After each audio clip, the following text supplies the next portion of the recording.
গামছা এটা দিয়ে একটা দিঘির পানি সঞ্চয় করা যায়। এটা কি যদি করছো এটা দিয়ে? আর- 8 বছর কি করছো? প্রথমে নিয়েছিলাম আমি গরমের সময় নামাজ পড়ার জন্য, কিন্তু চোখের পানি মুছতে মুছতে মুছতে মুছতে এটা যে পরিমাণ চোখের পানি মুছছি ওটা যদি সেভ করা যেত একটা বড় দিঘি হইতো। দিঘি বুঝো? বিশাল বড় পুকুর, একটা পুরো দিঘি হয়ে যেত। তো আমাকে বলতে আপনি যা যা নিতে চান তোমার নিতে চান। সবচেয়ে বড় বন্ধু ছিল এটা? এটা বানাইছে কি? এটা 8 বছর তো টিকছে। হ্যাঁ। কোম্পানির অ্যাডভার্টাইজ হয়। তো আমি শুধু নিচ্ছি, ঠিক আছে, জানি।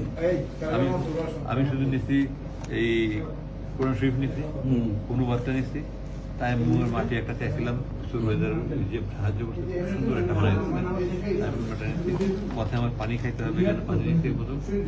আর কোন যুগটা দেখি কি অবস্থা 8 বছরে। দেখুন কত ছিঁড়া। আমি এই যে এখানে তালি তুলি লাগাইছি, আমি এগুলো সব লাগাইছি, আমি এগুলো সব পড়তে আমি লাগাইছি। আবার এখানে কমেন্টে লিখে এই তর্জমায় অনুবাদে এত বেশি ভুল রয়েছে যে কোরআনের অনুবাদের ক্ষেত্রে এই ধরনের ভুল ক্ষমার যোগ্য। ফুটনোটস। এই জন্য 429 নম্বর পৃষ্ঠায় একটা সূরার 3টা নাম। হ্যাঁ হ্যাঁ হ্যাঁ, কি জানি শোনাটা? সূরা কাসাস, এই যে সূরা কাসওয়াস, কসস কসস কাসাস, কসস মিন স্টোরি। আর কাসাস এখানে আল কাসাস। এক পৃষ্ঠায় একটা সূরার 3 এই ধরনের বই। সবাই পড়বে, কে পড়বে মানে কি সবাই পড়বে। আচ্ছা, নামাজ